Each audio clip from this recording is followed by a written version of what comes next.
All right, I believe we're live. Let's see how it sounds. Okay, looks like we're good with the sound. Afraid, hello, what's going on, buddy? Oh, all right. Yeah, we got kind of mix of um, traditional and back to some microns, even though because the last time it was the stream kind of took a little too long. I felt like we'll see if this will help the matters. So we got this 17 by 14 illustration that I kind of worked on as a Daredevil and Kingpin here with the threw in the backdrop of New York City skyline here, kind of imaginary one, kind of not necessarily the real New York skyline, but part of it. So let's I'm gonna start off with the 0.5 here. I'm gonna get a nice little thick outline going.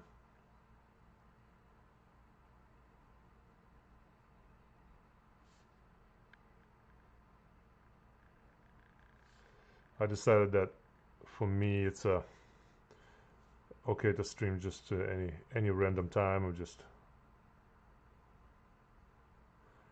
give you guys heads up. I feel like a designated time for streaming kind of puts a little too much pressure and stress on me. So I'm gonna go ahead and stream when I feel like I need to. And how this drawing come about is me and colleagues of mine kind of had a discussion about the good and evil kind of things, and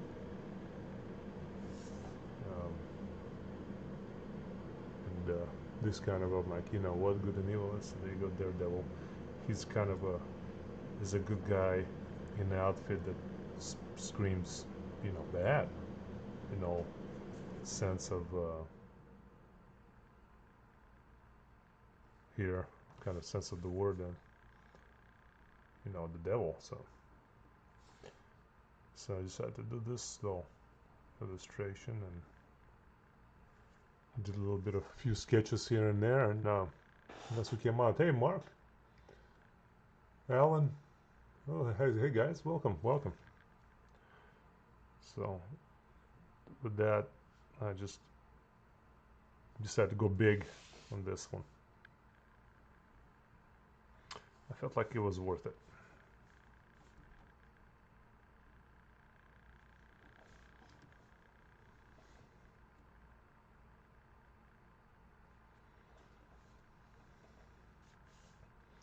So I'm gonna, even though some of these lines I did do with the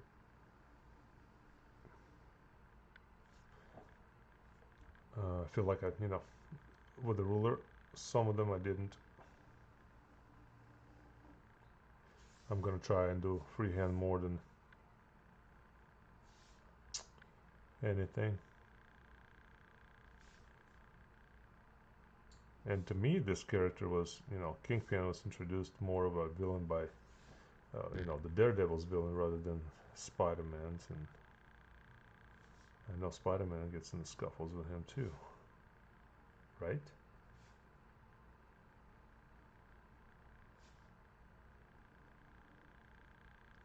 Yeah, at least into Spider-Man into the Spider-Verse does.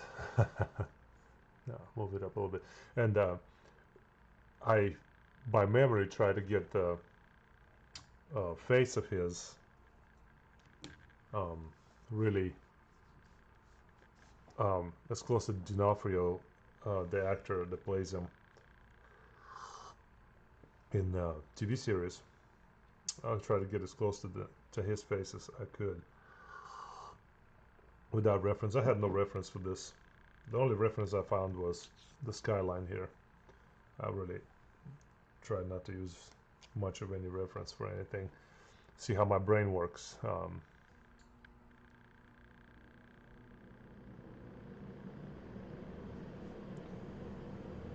And brain worked okay, I guess.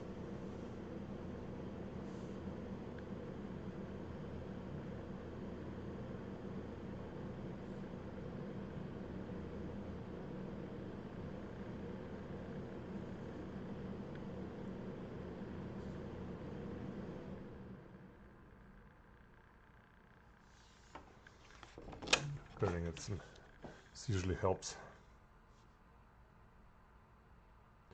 How's everybody tonight? Or I'm not sure, somebody may have morning time right now.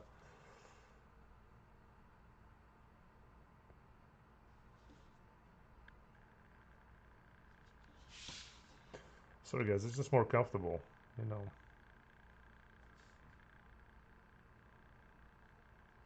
A lot of times when we watch Dave live, he barely ever turns it. I like to turn it for my more comfortable stroke here. Kingpin is the shared villain. He was awesome in the 90s animated Spider-Man series. Okay.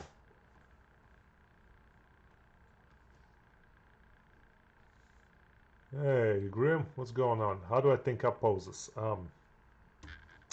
Honestly, it's a very intuitive process. It's nothing that's like, for example, this is more of a poster kind of artwork. This is illustration rather than action pose for a character.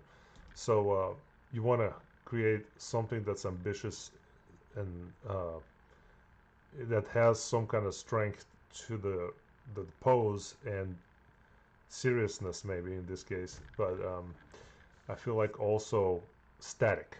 So it needs to be a little more static, and that's how I get that here, where it has a movement because he's opening up the his sticks here. You know, he jumps and yet so some movement, but it's static because the lines are just straight, and then you create interest by putting in a lot of detail. That's where so your eye starts to like the design of because of this cool look of it. So that's how kind of but for the moving kind of poses, yeah, I usually play around and draw about 100. Well, I'd like to say 100. Hey, look, cheat rulers, ovals, circles. There you go. Don't forget, you gotta have all that in your repertoire, guys. Don't just depend on your skill to draw a circle free-handed. Although I like to do that sometimes myself. For the motion, like a movement, action poses, I like to try to get this lined up again. Okay. Yeah, I draw a lot of preliminary sketches and then see what sticks. I try not to look at too much reference from anyone else. Sometimes I do, and for that matter, I just go to Pinterest and kind of find some good old classic comic book art and borrow sometimes just use theirs and practice their poses, and in the end either kind of change them up or after practicing their poses I have my own pose kind of comes to me derived from those little sketches of the pros, So it's a lot of brainstorming, a lot of sketching.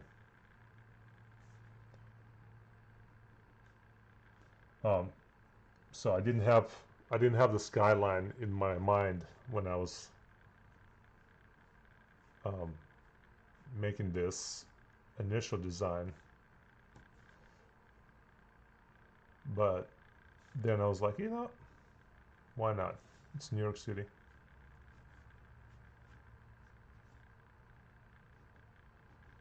I'm trying to get it very sketchy in the background here.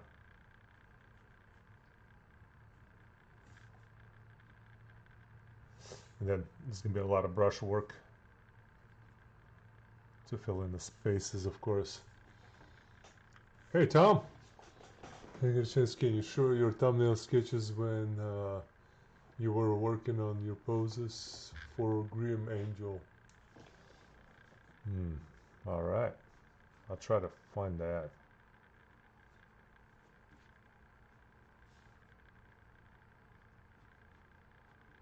I'm trying to remember Grim Angel. What sketch was that?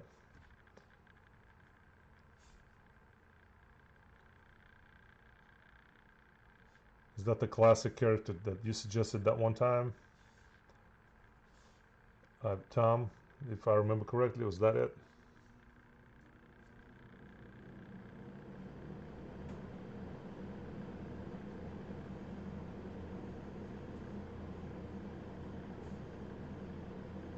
Kind of a classic character.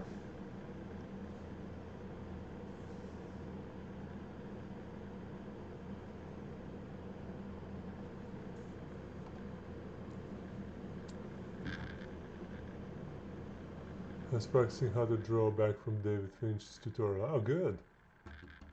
I saw those sketches. I'm trying to see Skyline as an extra. Right. Thanks, Max. AKA Ed. Appreciate it, buddy. I agree. It does add that extra interest. Or just a design element kind of.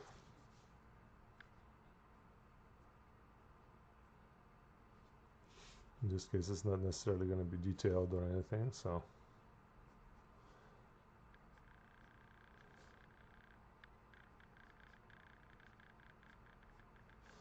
How does everybody feel about the new hire by DC Comics in Jim Lee as the director? It's pretty cool. Hiring a man who knows a thing or two about comics, huh? They finally got smart.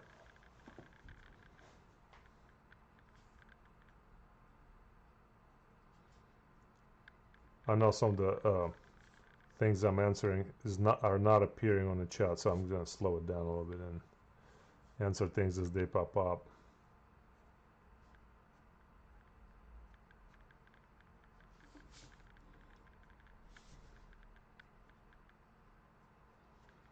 So we don't get ahead of much kind of a chat here. Hope you guys can still see this.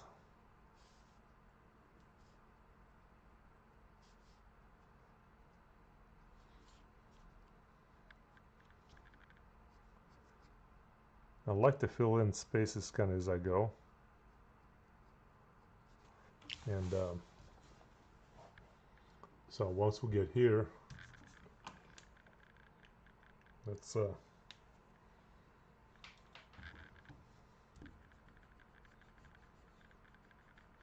of get rid of some of this junk. Pencils. I'm drawing on the what is it? Strathmore.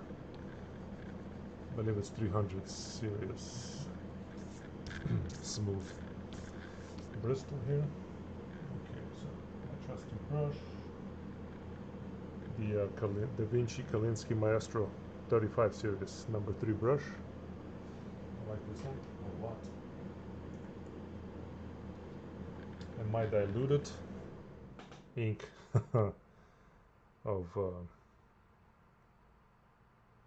it's that good stuff from the extra black. You have to kind of dilute it, otherwise it gets too dark.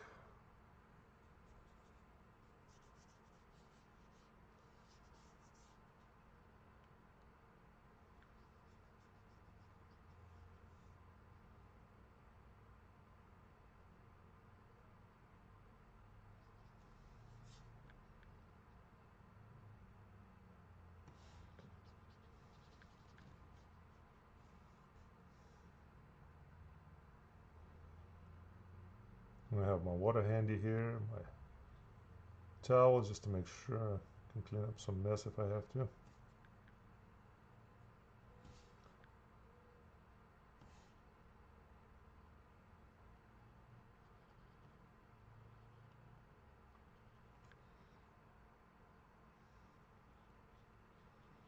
I mean, I have this ink, but I also have other inks that I use. And they're all just, you know, indie ink.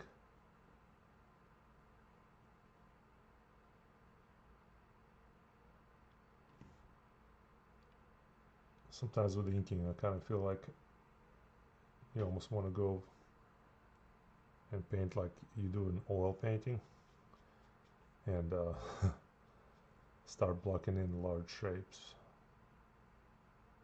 right away, so then you can narrow it down and see the small details a lot better.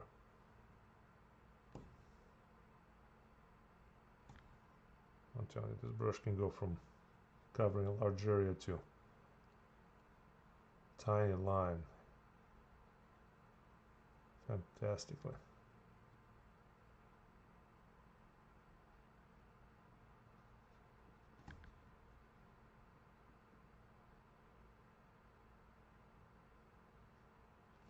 Check the chat. What's going on? Hire someone from inside, otherwise the guys will go their own way. Like Image and be competitors. I agree. Yeah. I think it's the settings for the stream. I think I want to slow it down a little bit. I think I need to change that.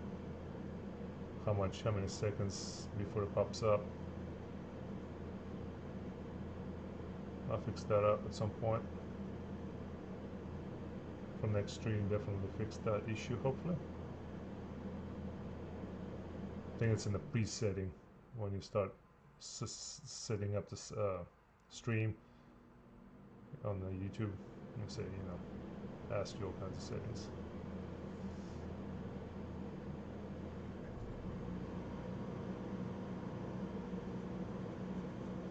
See, sometimes you just gotta go over it a couple times. Over this and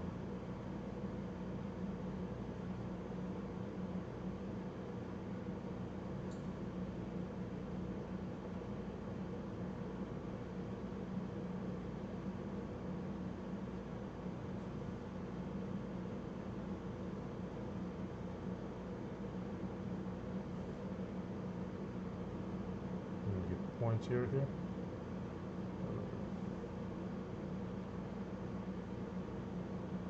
But I'm kind of happy with the DC hire. Hopefully, and hopefully with takeover of Gunn? Is it James Gunn? Which one? No, that's Marvel, right? Feige? Feige? Somebody took over the whole movie thing, and we're gonna be doing all kinds of weird stuff. Well, yeah, look at me making a mess. I got shorty, I guess. Where's the trusty malt stick?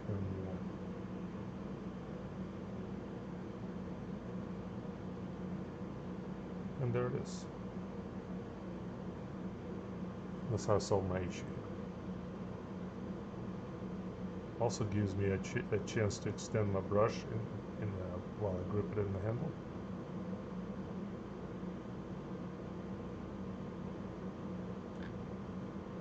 Sometimes I find myself gripping it right at the rule, the metal piece.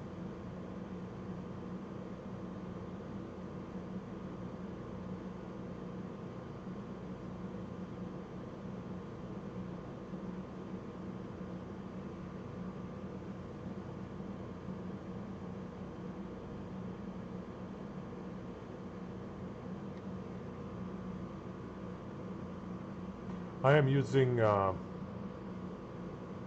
some kind of OBS.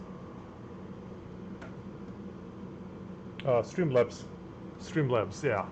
That's just Streamlabs is that bluish one. Has a little bot face looking thing on it. I don't know. I used to use OBS and I didn't like it. This is Streamlabs. I like it a lot better. It's simpler, especially for YouTube setup. Because I used to do the Twitch streaming, and I like this better. Oh, it was gone. Okay. Nice. Well, let's hope that Flash. I'm just really kind of excited to see the new Batman movie, Flash movie, and see how it goes from there.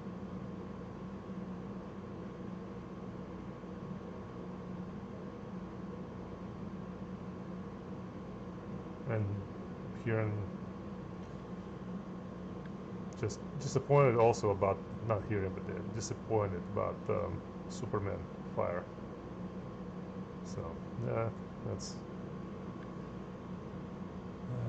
DC gonna do what they're gonna do.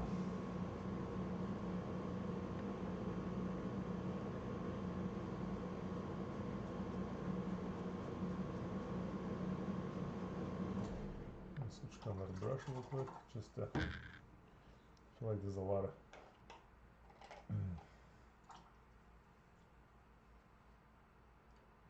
space here that needs to be covered, and I need a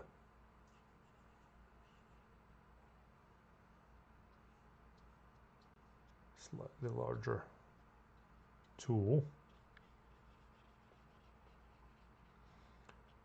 and then I can come in and get all the close-ups, you know.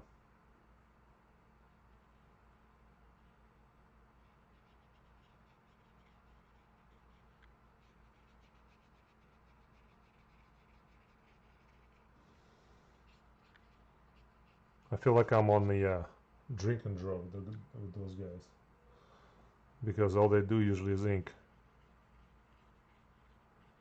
You rarely see them pencil anything, and sadly I haven't seen anything from them in a while.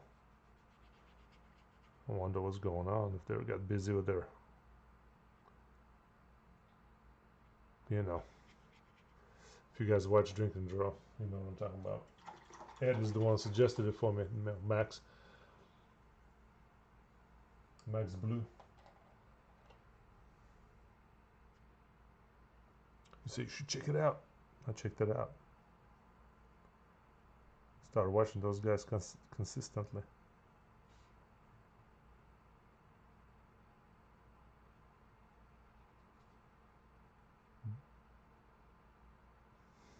So I found that brush travels a lot easier with ink after you rinse it off with water first, and then decide to start using ink. So wipe it off a little bit, then start dipping it back in the ink, and just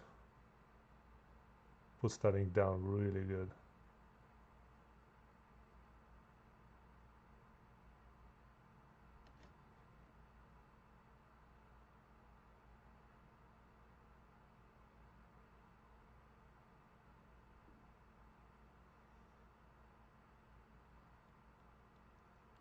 I knew this city was going to be a task, but come on now.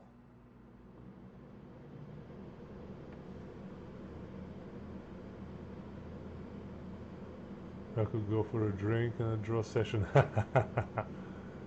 Mark, me too, yeah. No, I'm drinking, you know, sipping coffee out of my own self-made mug. Yeah.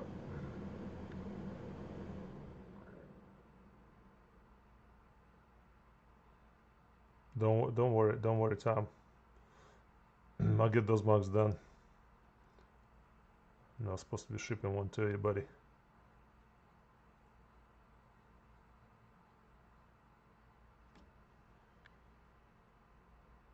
But if I'm ever in Tokyo, there's a great drink and draw here called Dr. Sketchy's Anti-Art School. Anti-Art School. Oh, love it. Anti-Art School.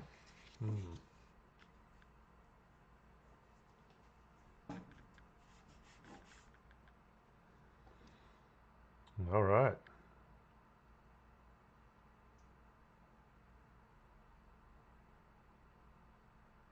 I didn't necessarily went to art school. I went and studied art at the university, yes.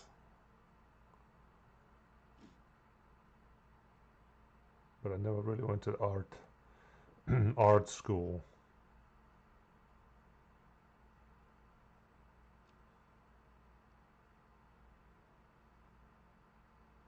That'll be kind of cool. Drink and draw there. Sadly, I don't drink alcohol, so for me it would be either coffee or water.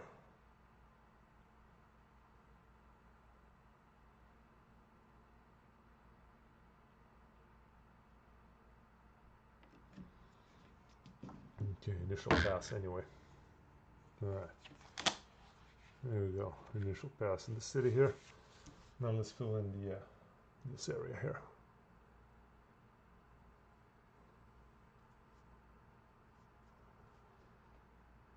Paul is here. Hey, Paul.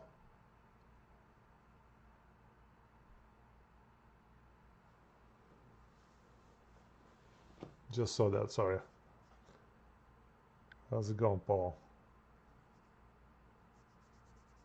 Welcome to the stream. Hope you enjoy what you see here. We just sketching and listening my air conditioner kick in every once in a while.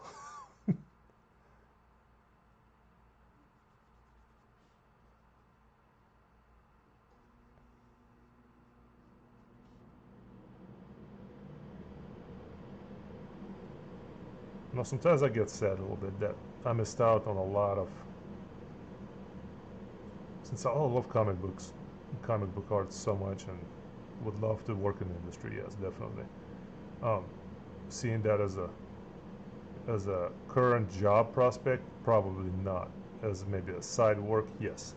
But I get sad sometimes that I missed out, you know, growing up and not really learning from the big classic artists and all those super guys, you know, all the Casadas and all the, you know, the golden era, the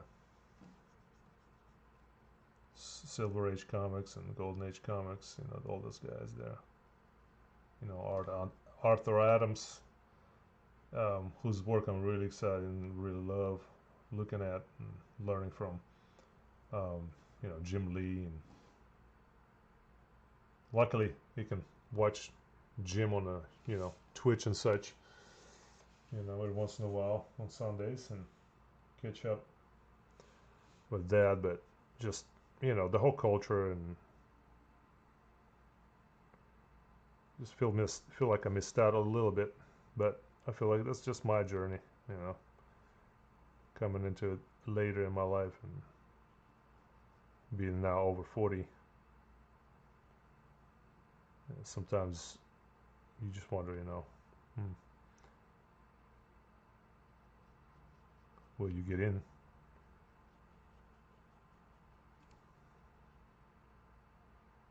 And by the way, I decided to back Art Adams's book that's coming out. You guys still got plenty of time on Kickstarter if you guys want one of those books that they are making, and looks awesome. I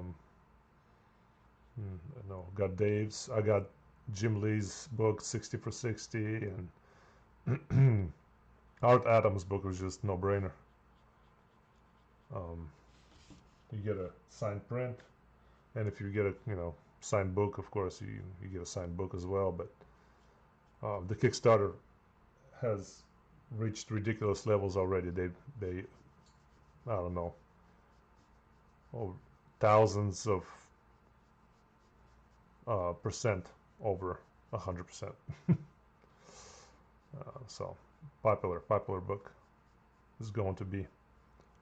So back it if you want, you know, if you enjoy Art Adams's artworks.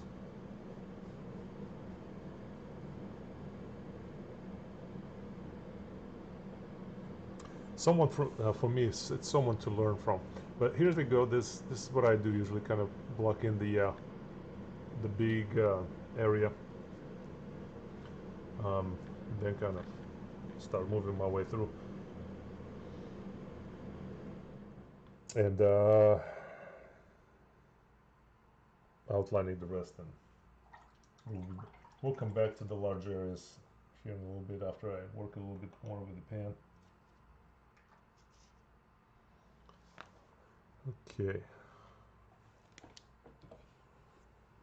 Alright, so let me raise this up a little bit.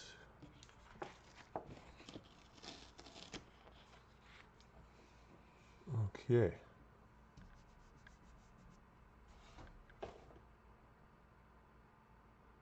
Alcohol is not mandatory. That's good, good. See the comic Pit. Yes, I have drawn version of Pit a couple of times actually. A really cool character.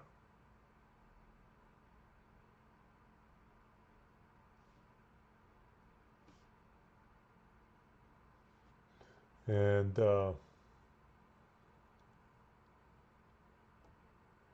90s style, Jim Lee's 90s style, black and white. Yeah, he's pretty awesome.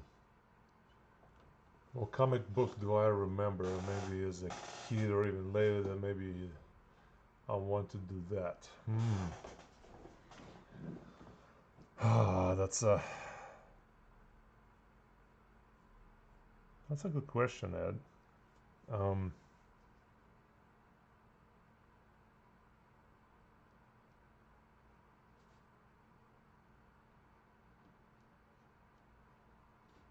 Tough to think about it though.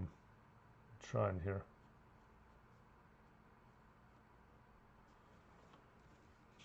I can't say there's many. I think my influences as many there could be as a cover art, and there's so much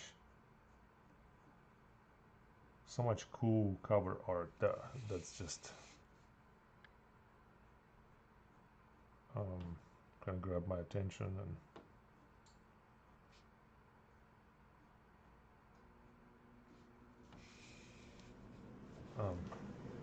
I can't really name, honestly. That's you put me on a good spot there. I really can't name to you which one that I'll be like, oh, I would like to do that, honestly.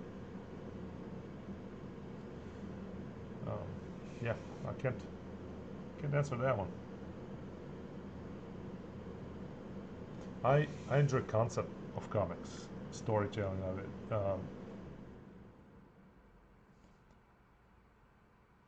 How people buy a comic book for a cover, and or open it up for a cover, and then they look inside, and hopefully the story matches what they saw on the cover. You know, that's kind of an interesting concept to me. I just really enjoy that. And storytelling is just excellent. He has to be a good writer. And reading currently Silvestri's run at Batman, and probably my all-time favorite character for DC Comics. And man, okay, so if I was to compare it to anything, that would probably be the one that I would say, oh, I would love to draw a comic book just like this. It's just ridiculous that Silvestri just killing it in there.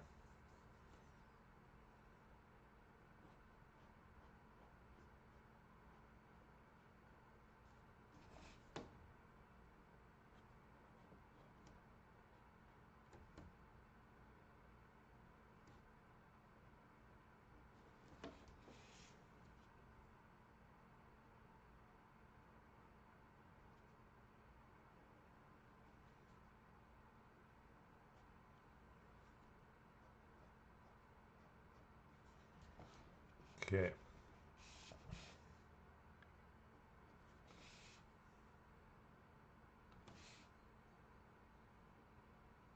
Trying to get these outlines in here.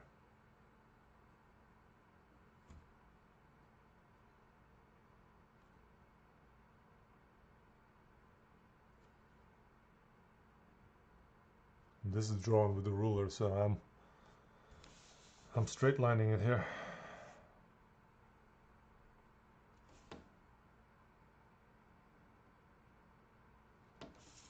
Sometimes I almost want to hold my breath.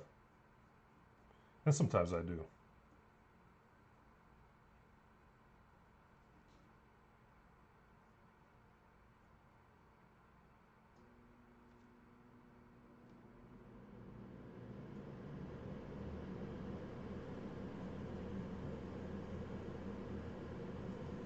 And also growing up watching X-Men cartoons, I think is another thing that kind of got me wanting to do this kind of work.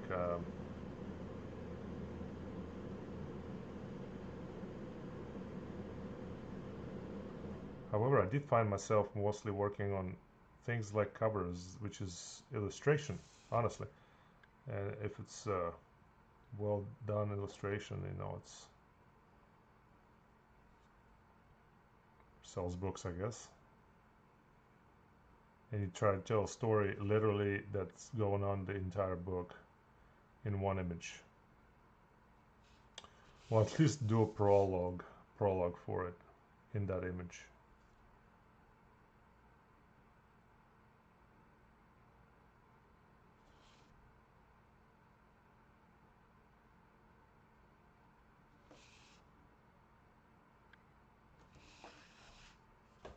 Oh, come on. There's gonna be some whiteout happening here.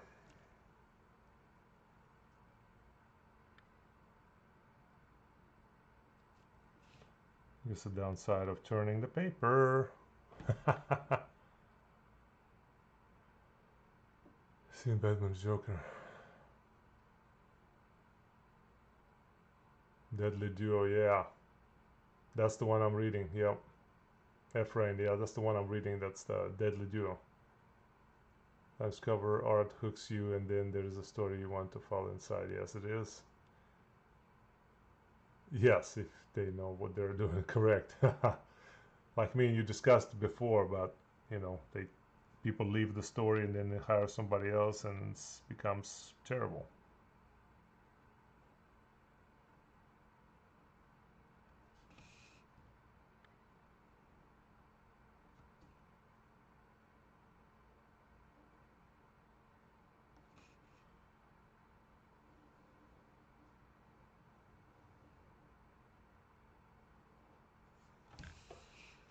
All right, we're getting somewhere with all these wonderful smudges. Let me get this.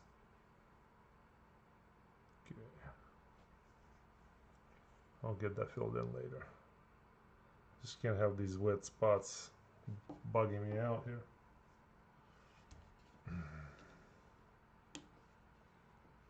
Okay, let's switch some smaller. Yeah, 2.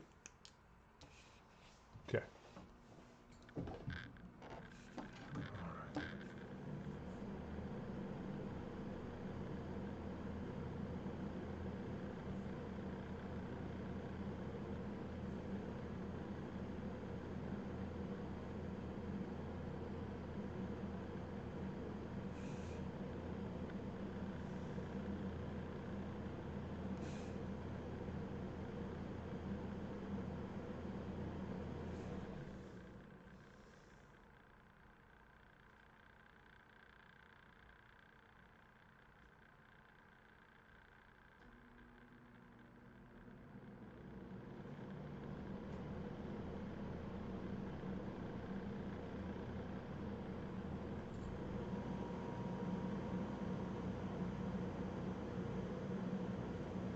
There's some blood on his handkerchief here.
So now I'm kind of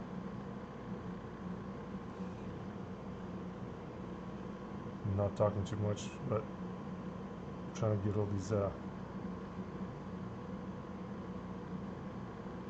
little wrinkles in here.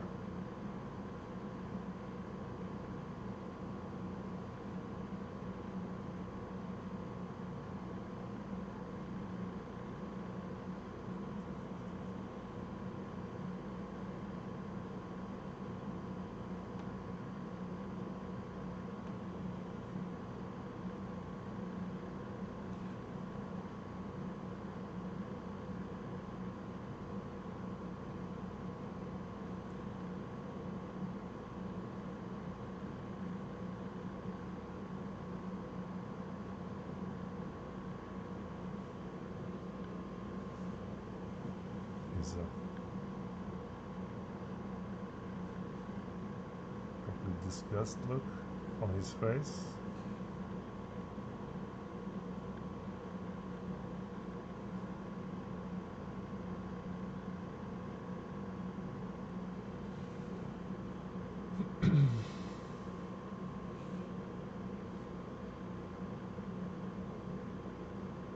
Oh, holding the breath is for straight lines. Okay.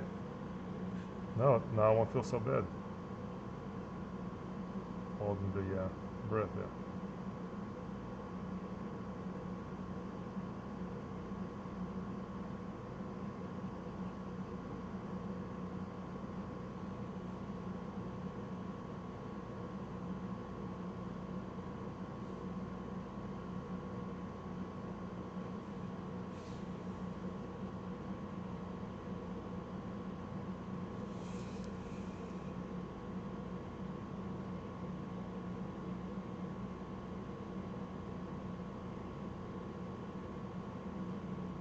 That out a little bit of shading gradual in here.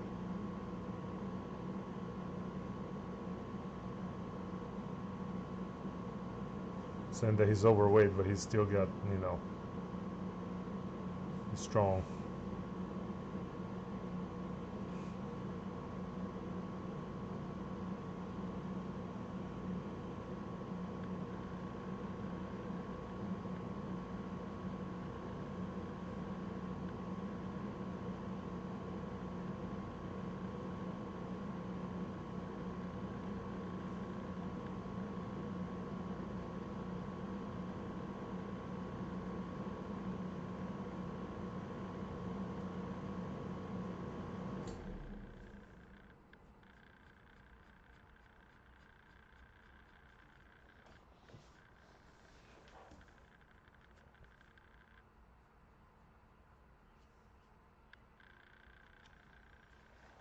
Okay.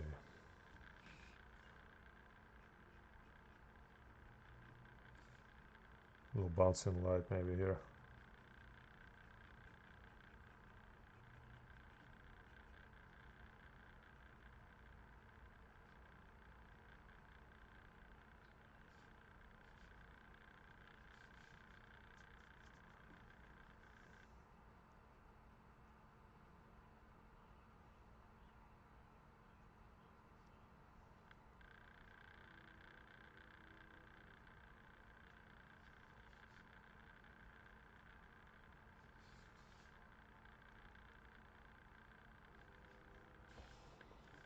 A little extra.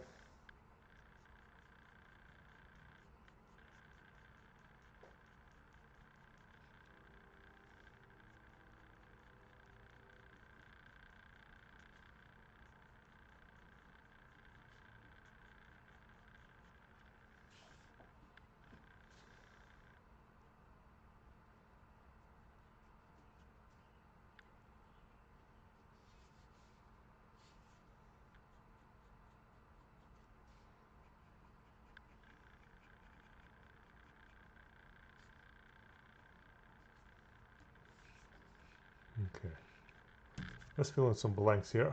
Open up the sink again. And this is where this brush really comes through.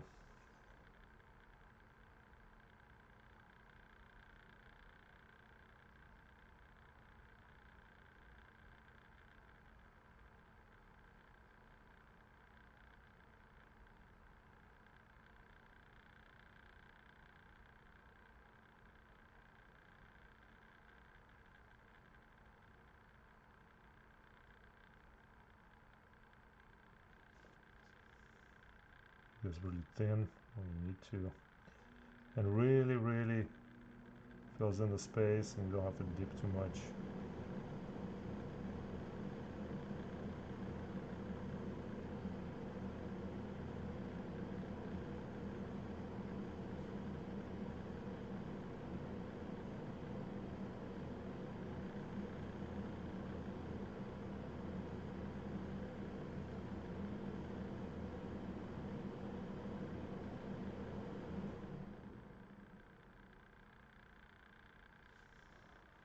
Leave that little white there just to make it look like the map's still there. If you cover the whole thing up, it just looks weird. So just I felt like I've done it before and I'm kind of got away from it finally.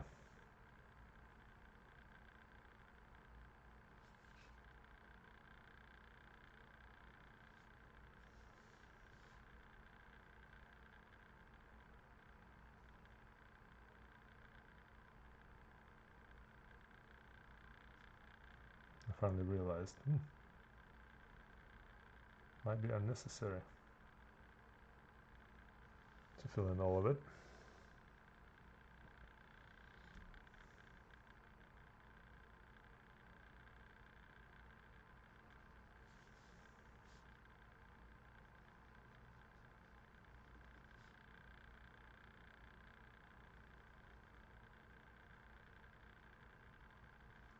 And I went to designing this, I kind of went with the flat design here and there.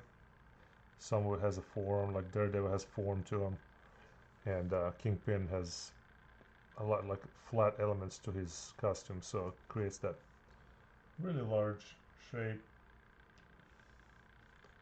but a flat shape as well.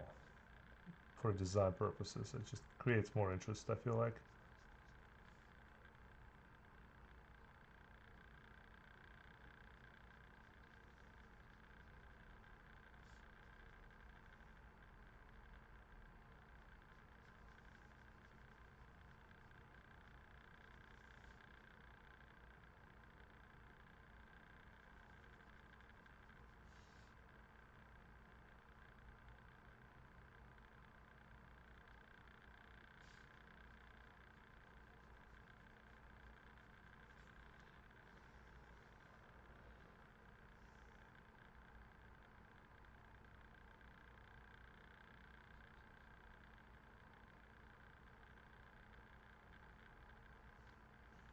A little bit of a shadow, so I create a little shadow in there. Just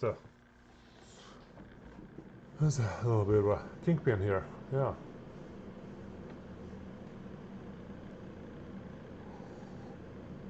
And of course there's still much more to do in him, and his old detailing. Sometimes some of the simplest things and you're like, why is there so much more stuff to do? No, just makes it look better.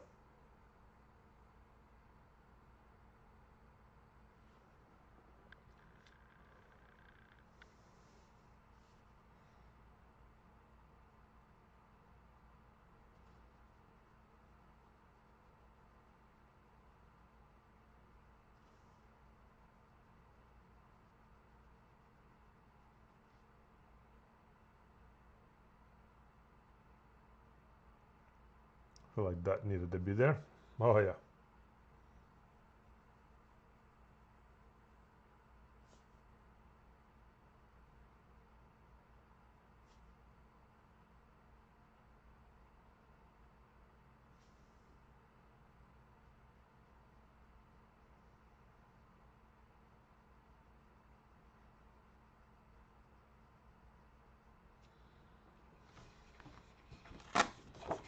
So I gotta change direction here.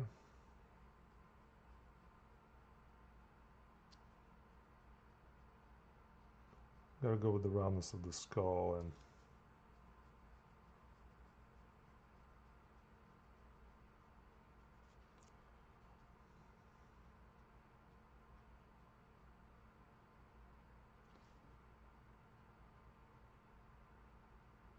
punching in the little details here and there.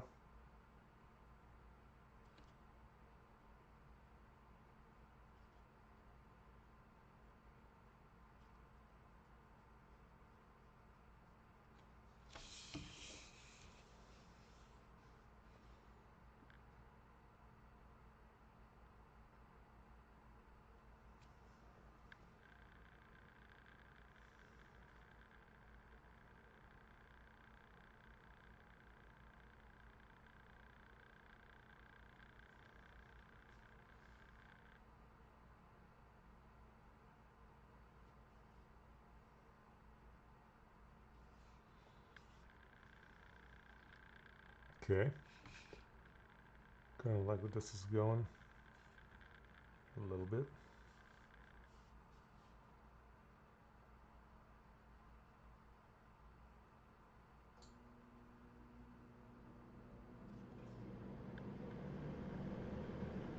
But let's not get ahead of us ourselves here.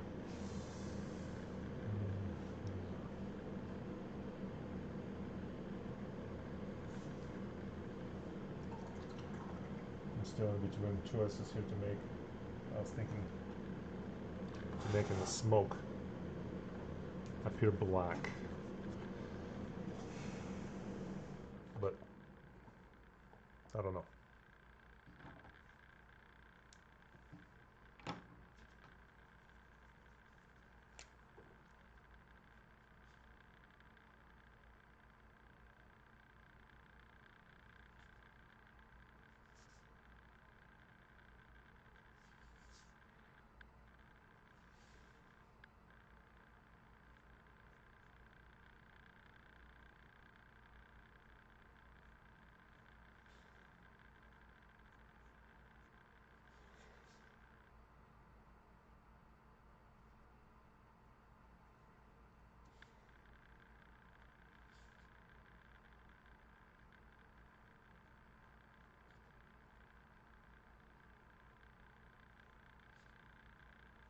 So it's a decision kind of that I left to chance. I'll figure out as I go along. So once I get to the point where like, okay, it's time to make that decision, and I'll figure that out, I guess.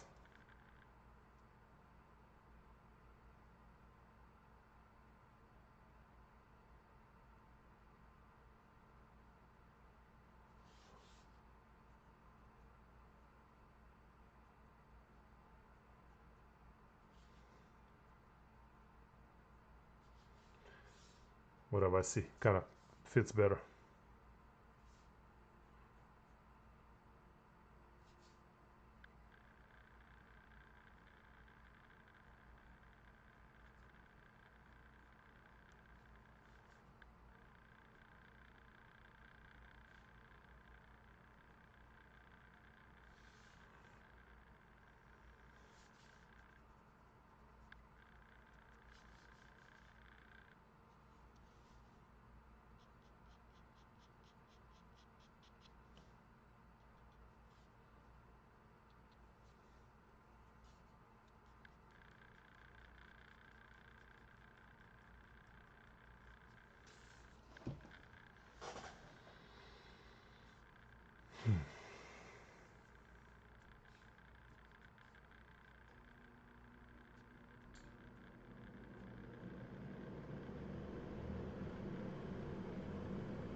What ink do I use?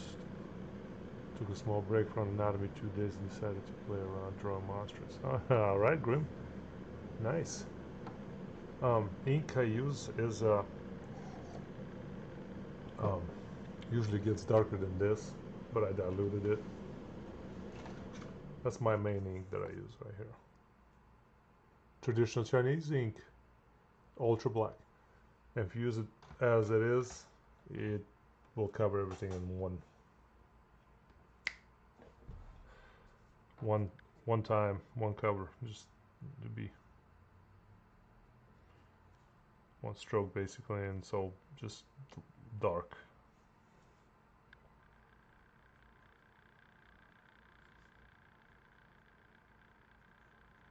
Other inks I have that I use is this guy right here, Daily Rooney Black India ink. It has a pouring little thing here, so sometimes you just pour it in. And this one I use sometimes. Got it at, it's Dr. Martens Bombay India ink. Got it at the Hobby Lobby.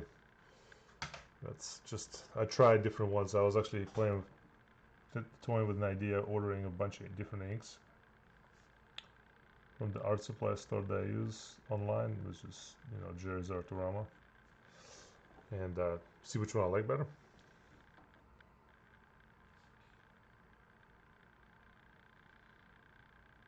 Still yet to do that.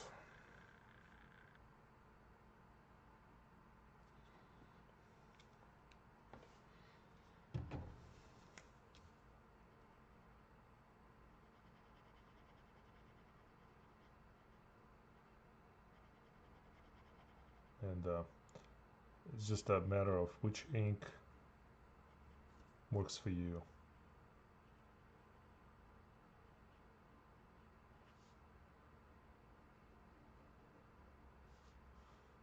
If it does the job and it does a good job, then keep on using it.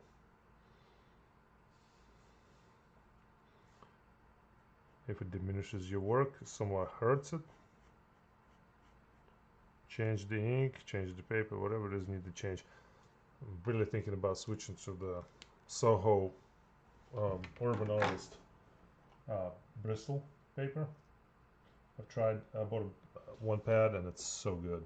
It's just right up my alley. It's not a bright white, it's more natural white, but man, it's just so smooth, feels so good to draw on. The inks, takes the inks really well. Just it's the one I did my Lost Ronin painting, you know, I mean inking, ink drawing on it a week ago or so, a couple of weeks ago. The Ninja Turtle one. Oh, I loved it.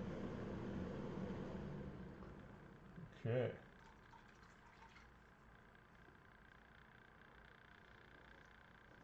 Trying to see if anybody else joined that I missed. I'm sorry guys if I have, but welcome to the channel. Appreciate you being here, watching this fun, old-fashioned, old American comic book fun.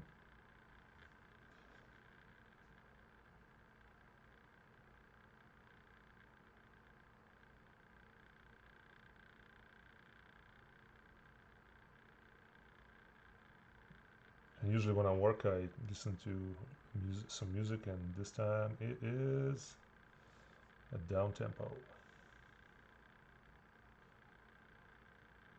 Sometimes it's jazz, sometimes it's soundtracks from films, which is something I enjoy a lot actually.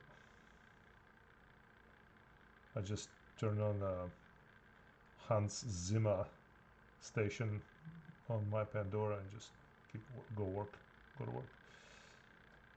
Plays movies from all kinds of movies and plays some good stuff from, you know, all those superhero films. And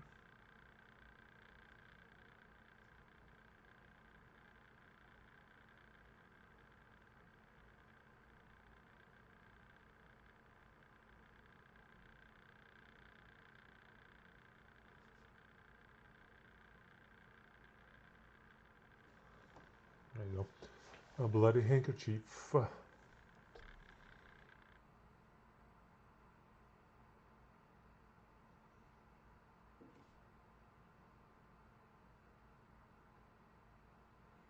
Some things are easier to do with the brush, sorry, so can you see me jump in between here?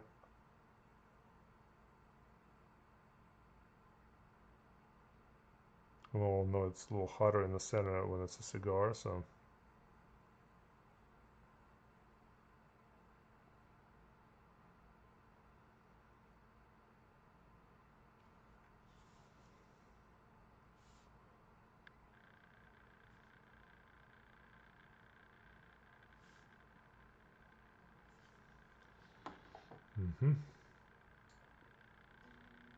yes, I like it.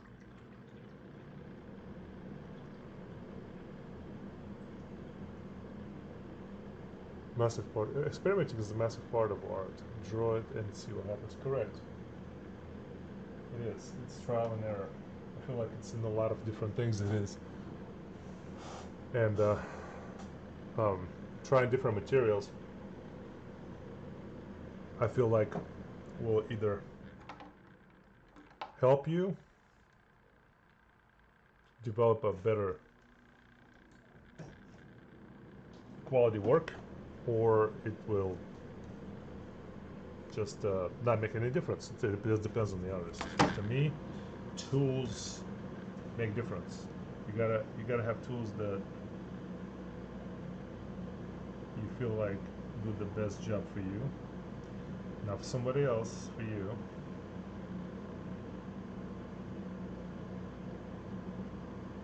And if it doesn't, toss it. It's something that does.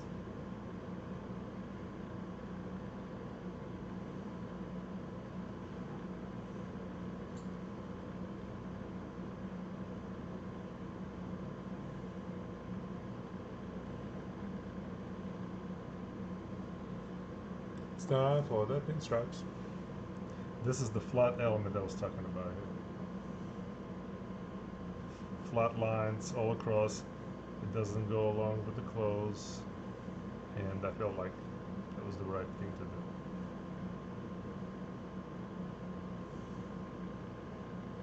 For my design, it was a try, and I liked it.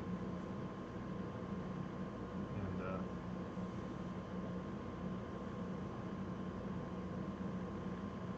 sometimes I forget you gotta go slow with these pans. Sometimes it just otherwise you have a bad line.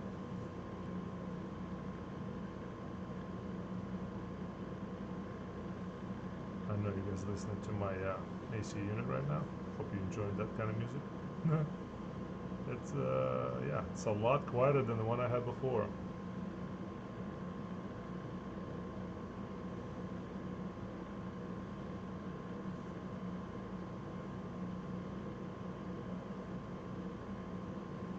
This is super mild compared to that.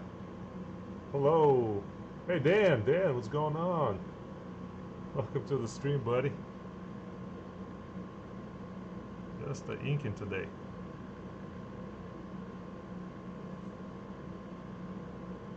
Nothing too crazy, but it's something that's more ambitious. So we'll see what we can get here, you know.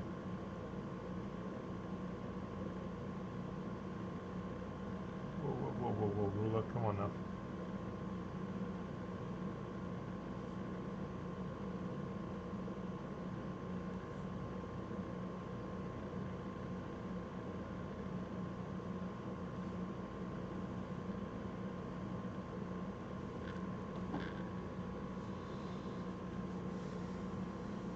Yes.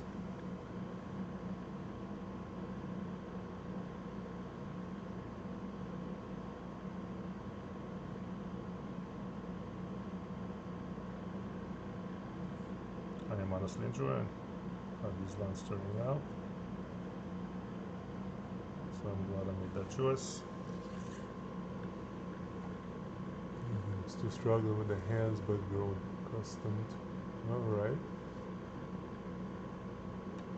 Jedi. Favorite Jedi. Favorite Jedi. Let's see.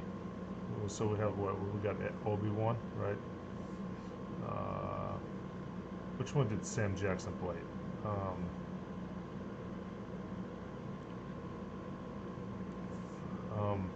Window, Master Window.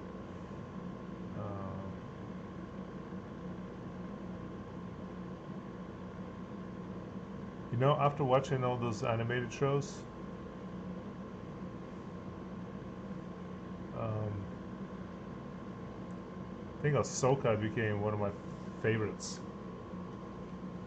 But I think it will always be Obi-Wan, kind of. classic. Oh, cool guy.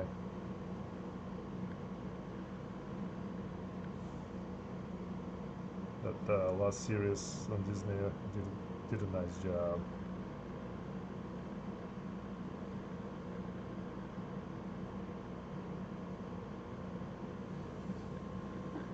There's half of him here, very pinstriped.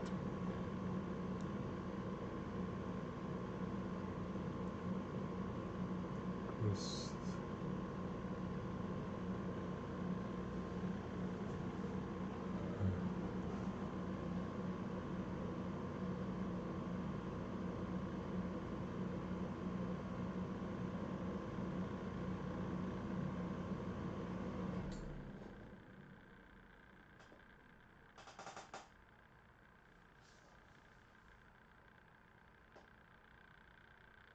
okay. Shodo, okay, ink. Alright. That's cool. Wish I could try some of that.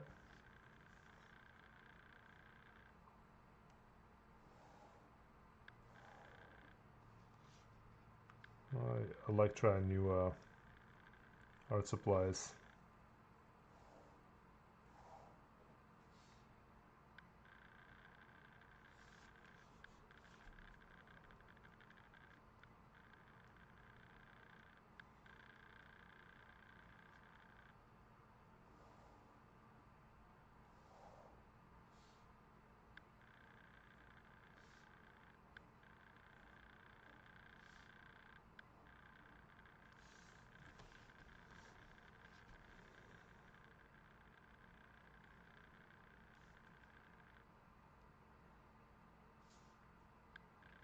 Find it one of the biggest struggles sometimes in my classroom, teaching kids how to use a ruler and how to manage to draw a straight line and making sure that they make 2 points, 2 dots, and they connect the dots.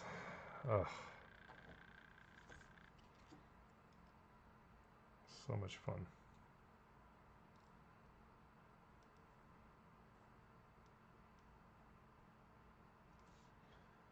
Trying to separate the ink lines between the coat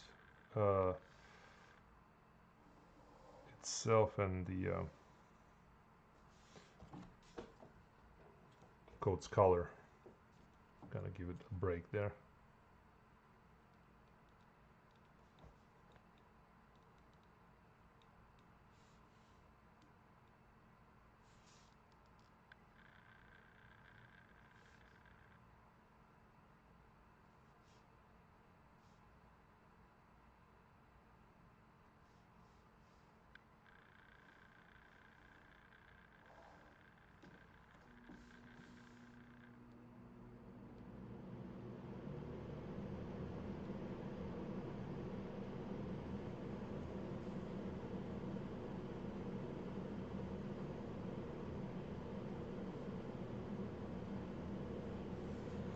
A little bit of cross-hatching in here and that helps.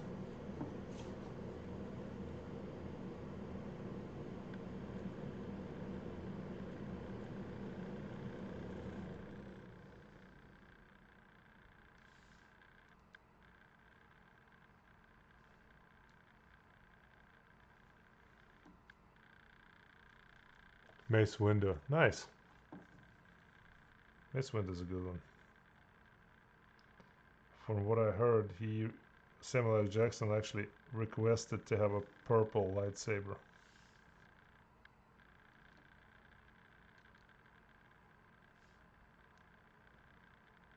He wanted to stand out a little bit. It's kind of cool. So Sam Jackson wants a different lightsaber. Sam Jackson gets a different lightsaber color.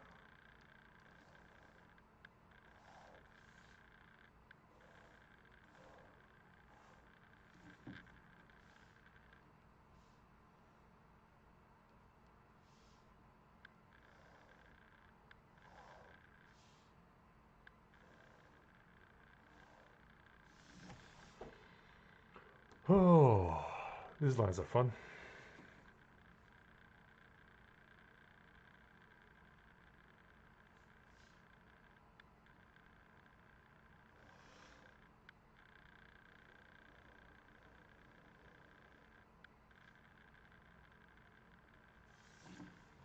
Mm-hmm.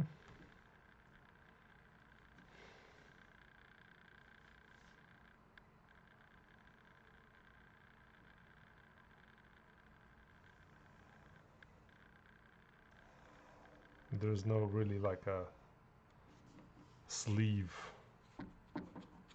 There's just lines.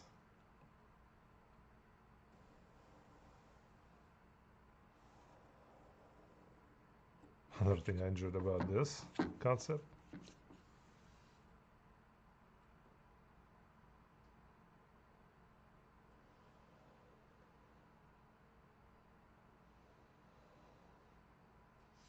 why I'm going slower is because, you know, like I already said, you want to make a nice straight line. It has to be kind of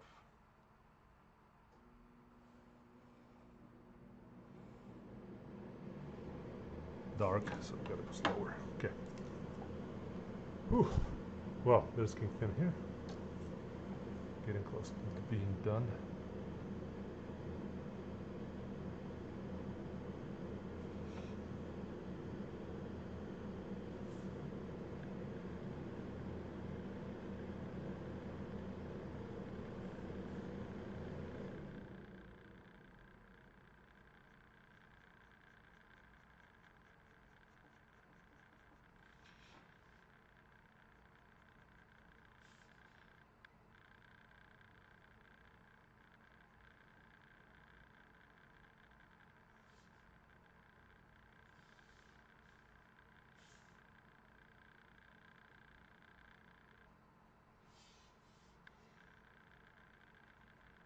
I'm working with a 0.5 here.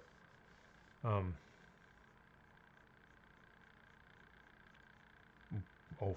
you know, 0.05. Not 0.05, it's just 0.5. It's kind of thicker.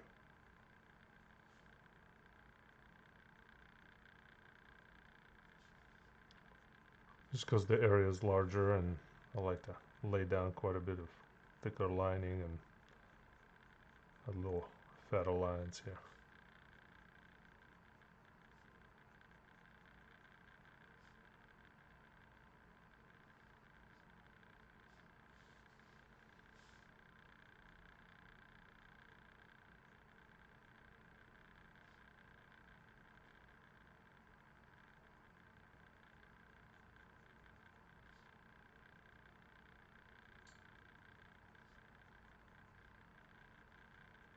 And I guarantee you, though, it is,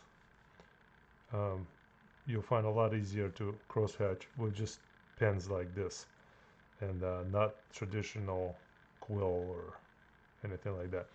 It's that's where Micron wins, actually. I feel like it's a lot simpler, a lot easier,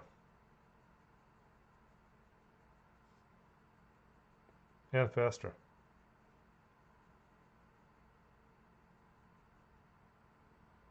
And you can fill it in right there if you need to.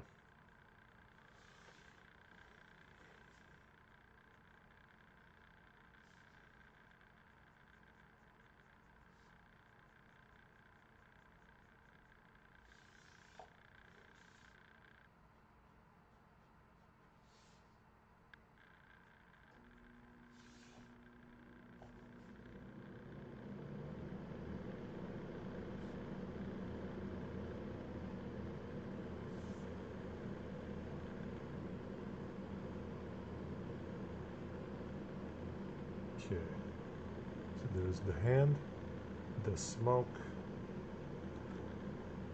the big fella. All right, so now I guess kind of falling into the take a short. I guess I'm just trying to take a sip. of coffee and move around for a second. Sitting too long. That's the only way. I wasn't able to last for 3 hours, but just 2 hours last time.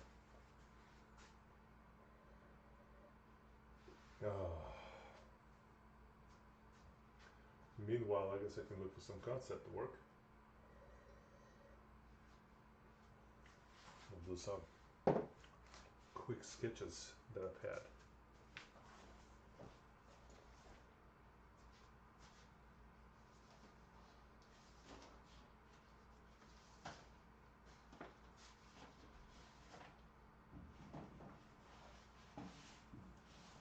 Because that's what we're going to talk about today instead of the sketch of the week. Alright. It's honestly not that cold, guys. I'm getting warm here.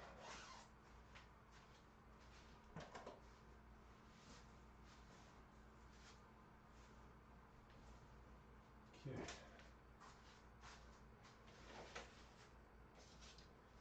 Let's talk a little bit about rough sketches and concept stuff here. Okay. So, there's sometimes when I just sit there and sketch some stuff out, like the death that I did a drawing of. I just came, it just came to me. I was sketching all the stuff like Green Lantern concept here, Wolverine, and the gargoyle stuff that I did previously. This is a little figure that I did concept for when I was working on the drawing of Spawn, and all these creatures were crawling up on them. Yeah, there's the gargoyle, like just working face concept and different positions, see what works, see what doesn't work, like doing a bunch of these. There you go, figuring out. This is the Batman Beyond I did. This are the ones that before preceded this one. Sabretooth. There's more Batman Beyond ideas that I had. Actually, this one I was kind of happy with, and then I went with the this guy, more dynamic pose rather than static. Yeah. This is the one where I did the Rip Claw. Yeah. I've had different uglier ideas, but there's the little Rip Claw sketch I did a while back. Bad little Batman ideas. A very staticky one. He's in the warehouse. I have no idea. I had John Wick thing going on here. Something terrible here. Then I settled on this Batman. And I did a light sketch of it. I still haven't inked it. There's a whole lot of fighting of Hulk versus Thor here that I did live. So it's just I go through a lot of sketches, and then larger ones, and there's that we did live as well a year ago. So that's the one I settled on, I remember. Not really the pose of the Thor, but like I'll work a realistic arm. I'll look up a bodybuilder, work on the arm, and then incorporate that in the drawing later. So kind of to give me that look of a real arm, and so I practice from real person first, and kind of to give me an idea, and then I jump in and start drawing stuff in my head. Yeah. That's kind of my trail of thought here. This was almost a fully worked out sketch before that gargoyle final that I did. This is on 9x12. There's some ideas you guys gave me. I remember that. Yeah. So this is also a concept I had for him, the way he was gonna sit, Dr. Doom here. Ended up having his sword going across this way. It was better for design anyway. And there's a bunch of other fun ideas. So a lot of sketching, a lot. I think it was ended up something like this. I think that was the final one. It's usually the smaller one, the smallest one that wins it. Larger ones, you don't have the objectivity kind of as you do on the smaller ones. It's just, yeah. There's a whole lot, a bunch of different little concepts and ideas. There you go. There's another one that I had done a while back. So yeah, it's a lot of sketching, guys. It's a lot of sketching before you get to that final idea and then execute it. So that's how I guess how I work here. Okay, let's get on this guy here. Oh, thanks, Ephraim. Appreciate that. What artists, though? Say hey, Grim. I saw his question just now. Sorry. What artists do I study? All and as many as I can. Honestly, it's. I have a tendency to study those who are better at illustration. So, but a lot of times I'm drawn to, if I'm drawn to certain style, like I respect, you know, Ryan Otley? The work he did on the, you know, Invincible was amazing. But his style, as much as I like it, I don't like drawing like that. So I don't study his work. I don't try to draw from his work. I draw some things he have drawn in my style, but I'd say I studied a lot of Jim Lee, Silvestri, looked at at David Finch work. I've watched, of course, Arthur Adams. I looked at his stuff a lot, but I always lean towards Mark Silvestri's work so much that just enjoy his realistic style. But I liked a lot of Jim Lee's things as well. He's got a lot of cool stuff.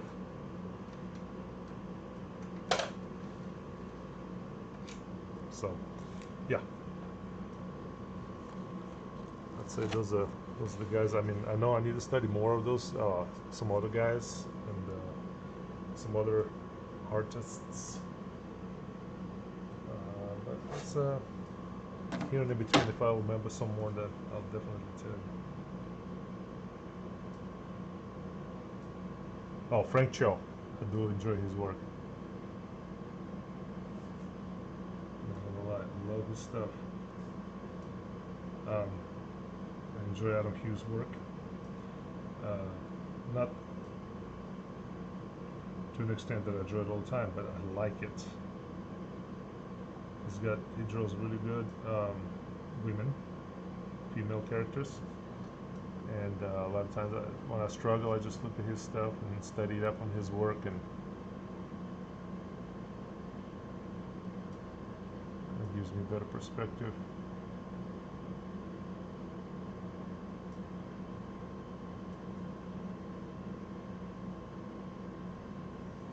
I do actually have Frank Cho's book. How to draw Drawing Beautiful Women, I think is the name of it. He does break it down pretty good, but I feel like it's still just up to you to practice rather than, you know, having the book. Oh, you have the book, you can do it. No, you can't. You have to actually put in the work. So, alright, so let's do this line here.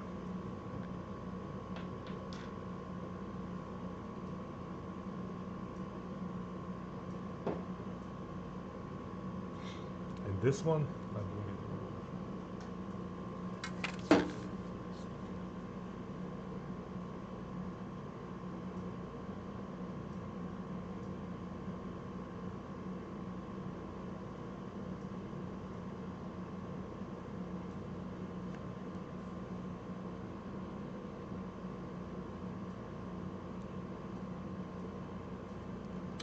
I hate this sometimes. Goodness gracious, it happens. Oh. See? It happens. But that's alright. How to fix that is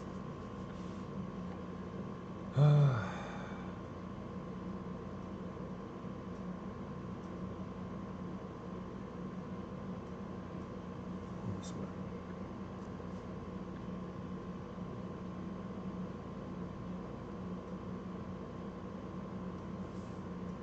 Create the look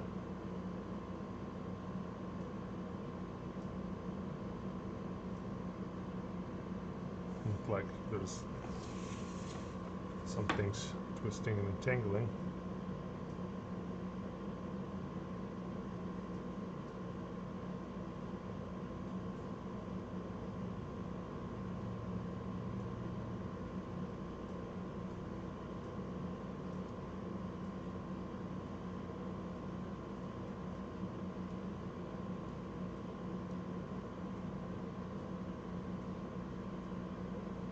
Created that version here. So what it does, it just kind of gets rid of that look like, oh no, we got thicker here, thinner here, but it's all good. Luckily, hopefully this is the last time I have to use that.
And now just do a lot of kind of a more cross-hatching work on here before I do any lay in any really dark values in here. Kind of try to keep it a little more of a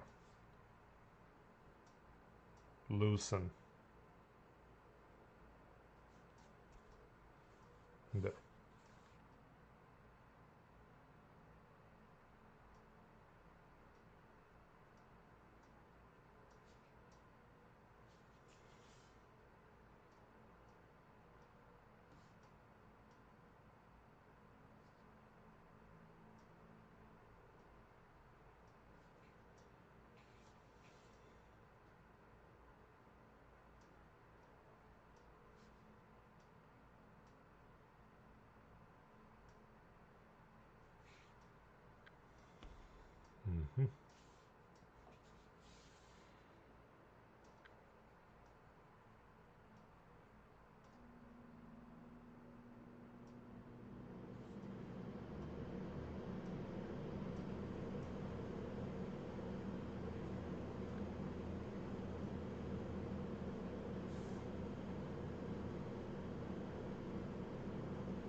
This is the approach that kind of gives you a loose and almost extra detailed look. And just do that kind of hatching, cross-hatching stuff.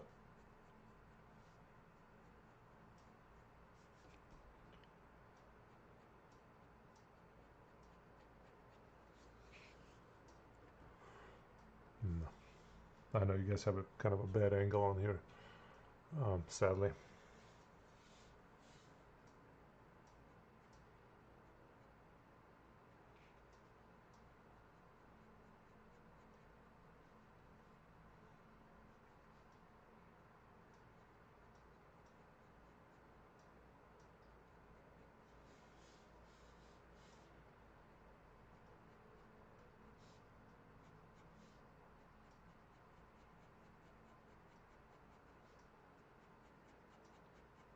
This is where I get into this nitty-gritty kind of thing here, and sometimes lose myself a little bit.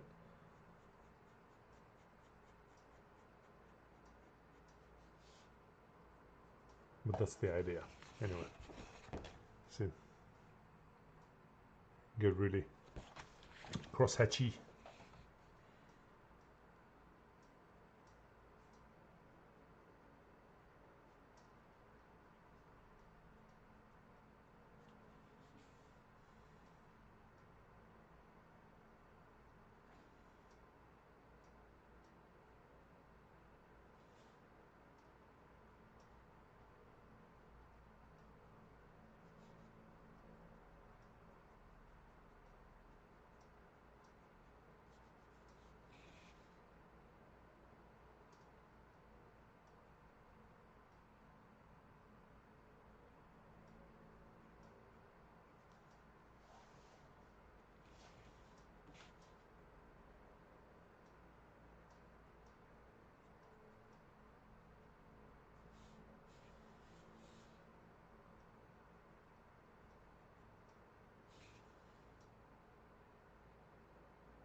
Trying to get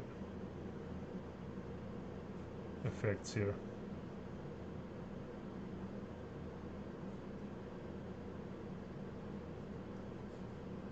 That gives a better idea.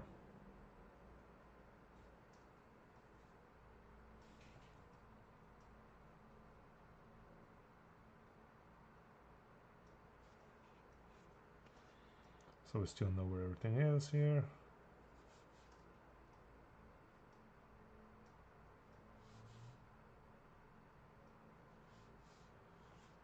There we go. This is where I'm channeling my Silvestri.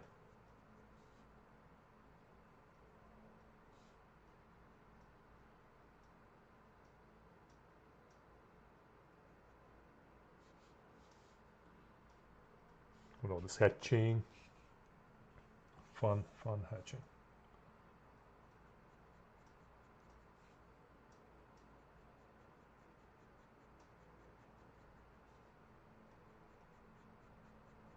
Just remember to go in one direction first, and then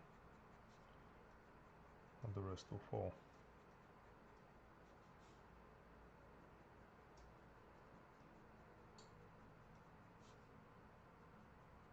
into place, fall into place slowly.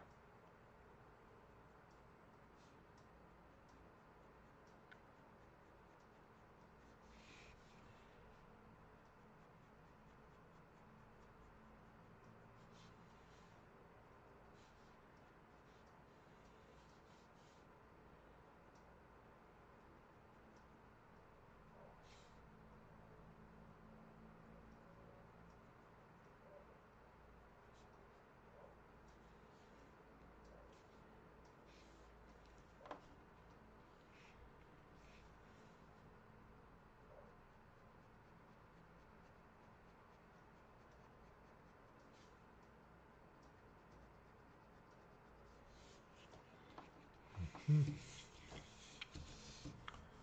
flip it over real quick.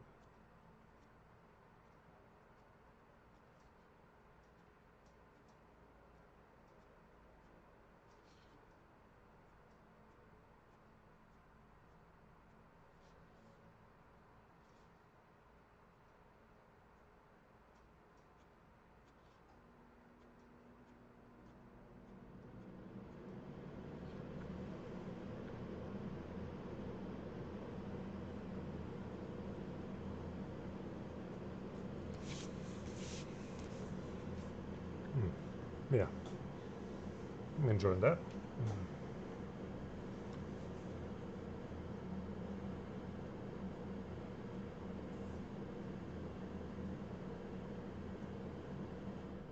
I might just cross-hatch the whole thing, whole Daredevil.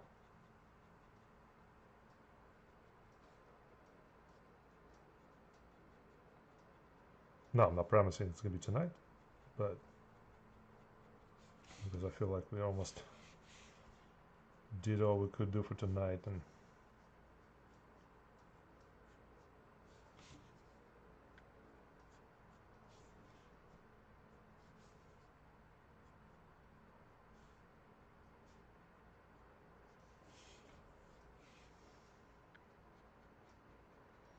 as Frank Cho said, just shade, cross-hatch, hatch in one direction. So don't go in a different direction, same spot. So I'm going here, I'm going vertical. So keep going vertical until later when you have to change direction, then change direction.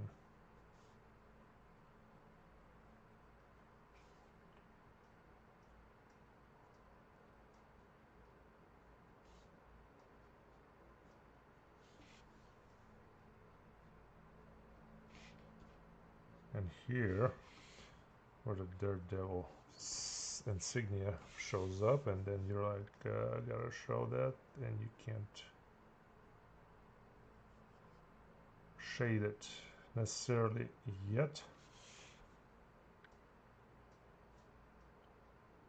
But there are ways to go about it.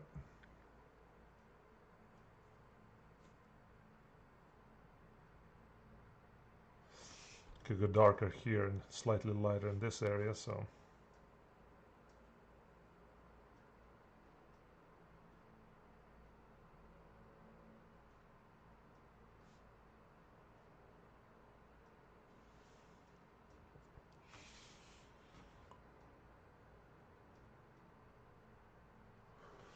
all right, we're dying down. Everybody's going to bed. All right, that's fine, guys. That's fine. No problem. Gotta. Hey, hello from Peru. What's going on? Carlos, hey. Welcome to the stream. Hope I'm not too late. And you're still here.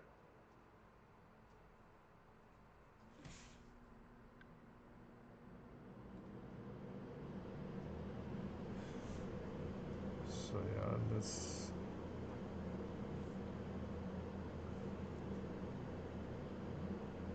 A lot of groundwork is done in pencil, and inking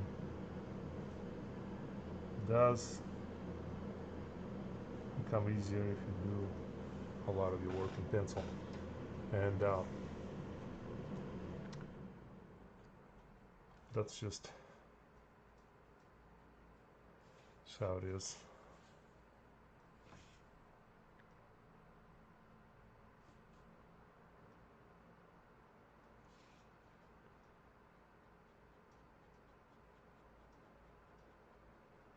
Continue going vertical here. Since we'll continue in the same area of shading, same shadow of his head.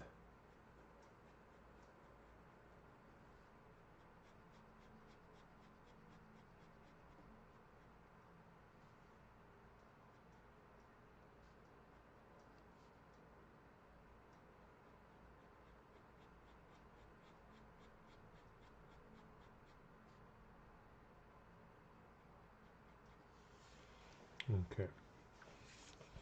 And then after it's all said and done, we kind of change direction here.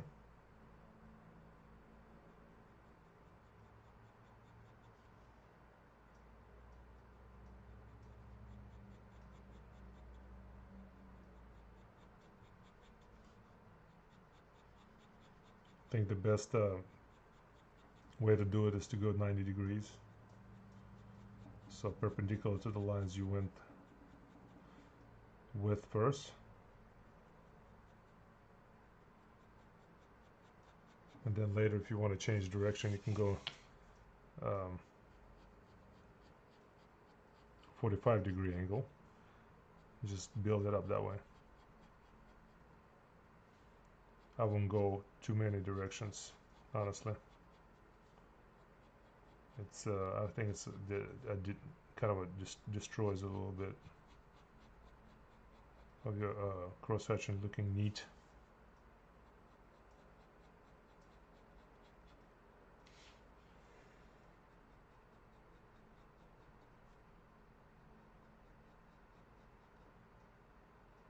And yes, I'm getting into that letter a little bit, but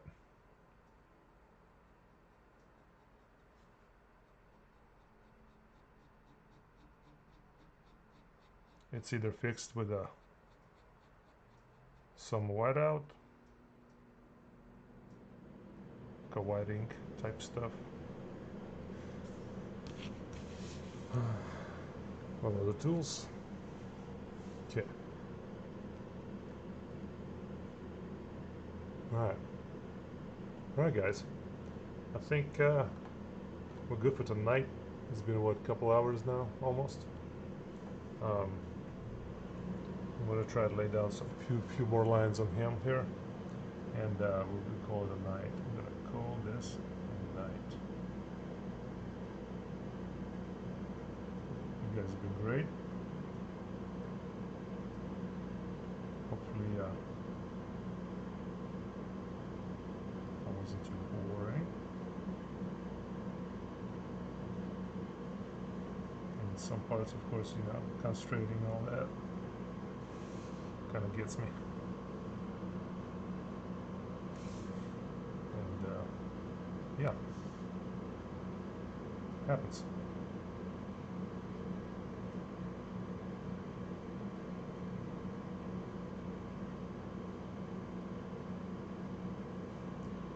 Okay, we're going there. A hand here. Let's get this one.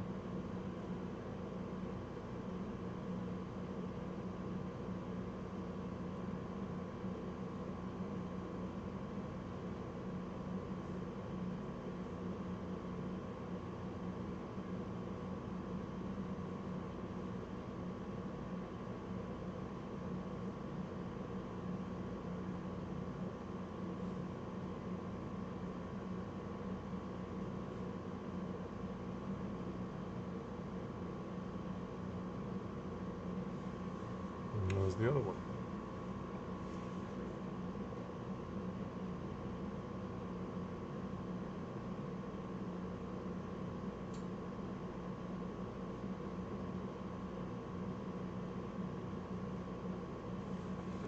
Kind of brass knuckle type of stuff here. These little bumps that prevents these knuckles from being hurt. Also for punch power. Okay.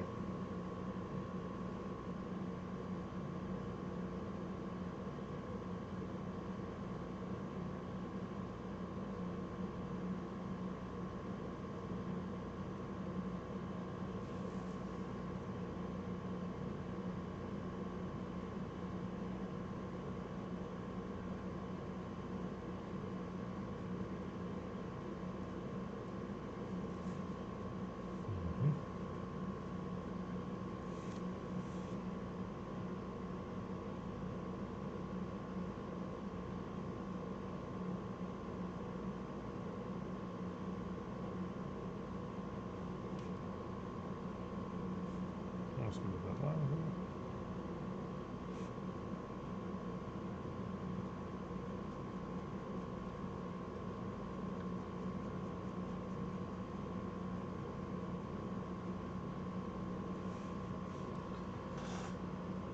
Alright, let's stop for tonight, guys. Alright. This is a good little hour and 47 minutes, and when I'm finished with this completely, I will post it up for you guys and get rid of some of these blemishes. But this is what we got done today. Alright.